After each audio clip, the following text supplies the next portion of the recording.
Praise the lord. దేవునికి మహిమ కలుగును గాక.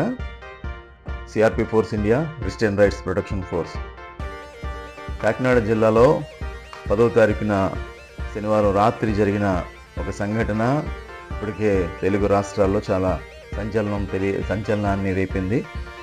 మేరుగు సమర్పణ రాజు అనే దైవజనుడు కాకినాడ జిల్లా దుమ్ములపేటలో దేవుని యొక్క పరిచయం చేస్తూ ఉన్నారు. కొంతమంది మతోన్మాదులు స్థానికులను కొంతమందిని రెచ్చగొట్టి సుమారు 60 మందిగా శనివారం రాత్రి పాస్టర్ గారి మీద అలాగే వారి అత్తయ్య గారి మీద కొంతమంది స్థానికంగా అక్కడ ప్రార్థన చేసుకుంటున్న వారి మీద వారు దాడి చేయడమే కాకుండా వీరు అక్కడ మందిరం పెట్టకూడదని పోలీసు వారితో కూడా కలిసి వారి మీద కేసు పెట్టడం జరిగింది. పోలీసు వారు మరి జరిగిన సంఘటన ఏమాత్రం కూడా విచారణ చేయకుండా ఆదివారం ఆరాధన ఉందని చెప్పినా కూడా ఏమాత్రం కూడా వినకుండా వీరిద్దరిని కూడా సిఐ గారు ఎస్ఐ గారు స్టేషన్కి పిలిపించి చాలా భయంకరంగా అతి కిరాతకంగా వారిని హింసించిన విధానాలు ఇప్పటికే వెలుగులోకి వచ్చాయి. వీటి విషయమై స్పందించిన సిఆర్పి ఫోర్స్ ఇండియా మరి కొంతమంది లీడర్స్ కలిపి సిఆర్పిఎఫ్ లీడర్స్ మరి సమీల్ రాజు గారు, అలాగనే నేషనల్ ఎగ్జిక్యూటివ్ ఆనంద్ బాబు గారు, స్టేట్ ట్రెజరర్ జోసెఫ్ గారు, అలాగే స్టేట్ లీడరు జ్యోతి బాబు గారు, ఇలా కొంతమంది స్టేట్ లీడర్స్ అందరూ కూడా కొంతమంది లోకల్ లీడర్స్తో కలిసి అక్కడికి వెళ్ళడం జరిగింది.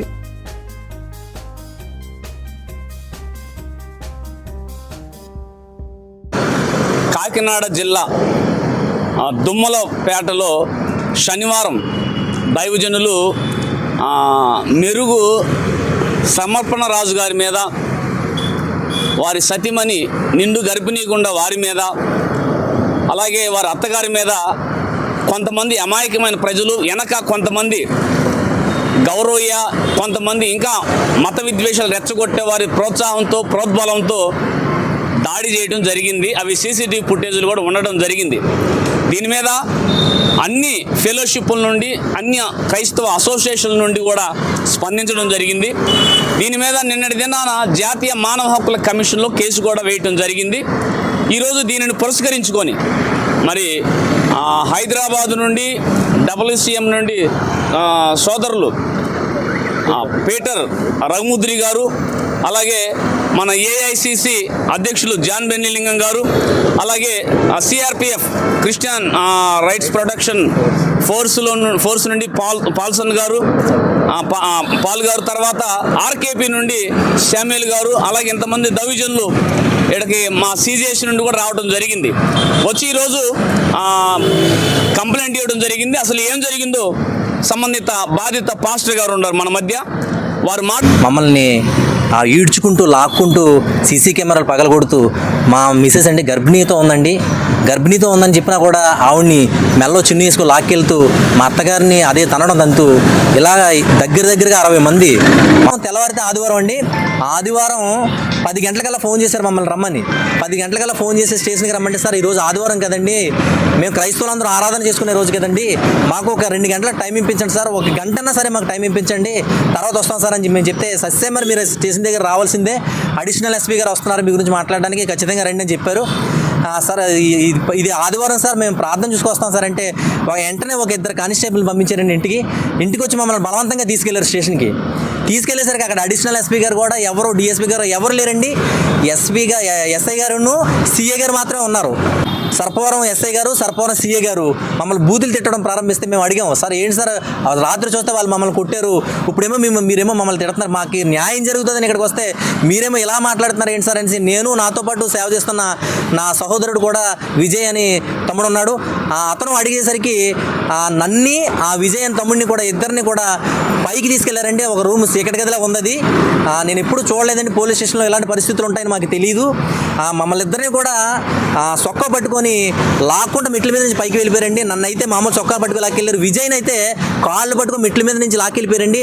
తల మెట్లకు తగులుతుండగా పైకి లాక్కెళ్ళిపోయి అక్కడ చీకటి గదిలో కాళ్ళు పెట్టి, గుండ్ల మీద కాళ్ళు పెట్టి, అదేదో లారీ టైర్ బెల్ట్లా ఉందండి. ఆ బెల్ట్తో ఒక్కొక్క దెబ్బ కొడుతుంటేనండి, కాపర్ బెల్ట్తో కొడుతుంటే ఒక్కొక్క దెబ్బ అరుపులు కేకలేస్తుంటే నోరు మూసేస్తున్నారండి. కేకలేయకూడదండి. కేకలేయకుండా నోరు మూసేసి అలా కొట్టి ఒక దెబ్బ స్లిప్ అయిపోయి ఈ మడం మీద తగిలిందండి. ఒక దెబ్బ అరికాళ్ళకి స్లిప్ అయిపోయి మడం మీద తగిలితే వెంటనే ఇలా ఎంత బొబ్బు వచ్చిందనమాట. చెయ్యికి పట్టనేనంత బొబ్బు వచ్చేస్తే అక్కడ ఉన్న రైటర్ అంటే ఎవరు కానండి, ఆయన సీఏ గారిని ఆపుతున్నారు. అమానుషంగా ఎంత దారుణంగా ఆయన వణుకుపోయి ఏదో ఒక కోపం, ఉద్రేకం తెచ్చేసుకొని, మేము ఏమన్నామండి, అంత ఉద్రేకం తెచ్చేసుకున్న అంత ఒక సీఏ గారు బిహేవ్ చేసినట్టుగా బిహేవ్ చేయలేదు ఆయన. చాలా దారుణంగా బిహేవ్ చేసి కొడుతుంటే ఆ రైటర్ అంటే కానిస్టేబుల్స్ ఆపుతున్నారనమాట. కొంతమంది ఆపుతున్నా సరే వాళ్ళు తోసేసి కొడుతున్నారనమాట. కొడుతుంటే ఆ బొబ్బు వచ్చేసేసరికి మళ్ళీ నీళ్ళేసి అలా 3 సార్లు కొట్టారండి. నన్నేమో నేను అడ్డుపడుతున్నాను సార్, చిన్నకూరాడు సార్, చచ్చిపోతాడు సార్, వదిలేయండి సార్, సారీ సార్ అని నేను సారీ చెప్తుండా నన్నేమో ఇలా పట్టి గోడకు నొక్కు పెట్టి వెనుక మీద ఒక గుద్దుతున్నాను నన్ను. క్రిస్టియన్ రైట్స్ ప్రొటెక్షన్ కోసం క్రైస్తవ హక్కులు పరిరక్షణ పాల్గొనేవాడ ఈరోజు మనం కాకినాడ జిల్లాలో ఎస్పీ ఆఫీస్ దగ్గర మనం ఉన్నాం. శనివారం రాత్రి జరిగిన సంఘటన ఇప్పటికే మన తెలుగు 2 రాష్ట్రాల్లో కూడా పెద్ద సంచలనాన్ని సృష్టిస్తూ ఉంది. దినం జరిగిన సంఘటన అంతటి కూడా సమర్పణ రాజు గారు మనకి వివరించిన విషయాలు మనం విన్నాం. ఎంత భయంకరమైన పరిస్థితులు అంటే, ఒక నక్సలైట్ను, ఒక తీవ్రవాదిను, ఒక నరహంతకుల్ని ట్రీట్ చేసినట్టుగా వారు అంత భయంకరంగా వారిని కొట్టడం అనేది ఇది చాలా అమానుషం. క్రైస్తవ సంఘాలు మేమందరం కూడా దీన్ని ఖండిస్తామన్నాం. ప్రత్యేకంగా ఈ మధ్యకాలంలో జరుగుతున్న సంఘటనలు అన్ని విషయాలు కూడా ప్రవీణ్ పగడాల గారి కేసు విషయంలో ప్రత్యేకంగా మన తప్పుద్రోవ పట్టించిన వ్యక్తులు ఎవరంటే పోలీసు వారే. ఇందులో మనకి ఏ విధమైన సందేహం లేదు. అలాగనే గత కొన్ని దినాల క్రితం బస్టాండ్లో కరపత్రికలు పంచిపెడుతున్న ఒక సువార్తకుని అడ్డుకొని, తెలంగాణలో సువార్తకుని అడ్డుకొని బహిరంగంగా ఒక పోలీస్ అనే ఒక పబ్లిక్ సర్వెంట్గా తను పొందవలసిన తాను ఒక మతపరమైన విషయాన్ని కూడా పోలీస్ డ్రెస్లో ఉండి ఖండించిన విషయాన్ని ఈరోజు మీ ముందు తీసుకొస్తా ఉన్నాను. అది ఇంకా మనం మర్చిపోకముందే కాకినాడలో జరిగిన సంఘటన ఇవన్నీ చూస్తూ ఉంటే ఈరోజు ఈ రాష్ట్రంలో జరుగుతున్న సంఘటనలు అర్థం కావటం లేదు. క్రైస్తవ్యం మీద ప్రభుత్వాలు కక్ష కట్టాయా? క్రైస్తవ్యం గురించి, క్రైస్తవ్యాన్ని ఒకవేళ మట్టు పెట్టమని, వాటిని హతమార్చమని, క్రైస్తవ్యాన్ని ఏమీ లేకుండా చేయమని ప్రభుత్వాలు ఆదేశాలు ఇచ్చాయా? ఏమీ అర్థం కాని పరిస్థితులుగా ఉన్నాయి ఈరోజు. ఈ విషయాలు క్రైస్తవులందరూ కూడా సంఘటితం కావాలి. ప్రతి ఒక్కరూ కూడా ఇది మాకెందుకులే అనుకుంటే మనం ఏమీ చేయలేం. భారత రాజ్యాంగం మనకు కల్పించిన మత స్వేచ్ఛ అనే హక్కును మనమందరం కలిసి సంపాదించుకోవాల్సిన పరిస్థితులు రోజులు దగ్గరగా ఉన్నాయి. దయచేసి దాన్ని గమనించండి. ఇది కాకినాడ పట్టణానికే సంబంధించింది.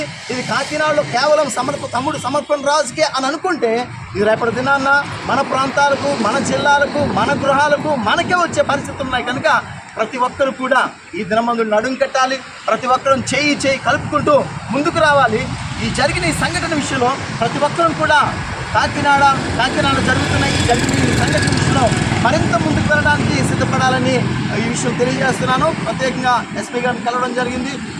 వారి మాటల్లో తెలిసిన విషయం ఏంటంటే, ప్రత్యేకంగా వారు చెప్తున్న విషయం అక్కడ జరిగిన సంఘటనలన్నీ కూడా సిఐ గారు కావచ్చు, ఎస్ఐ గారు కావచ్చు, ఎస్పీ గారికి మరో విధంగా వారికి వివరించిన విషయాలుగా వారికి కనబడుతున్నాయి.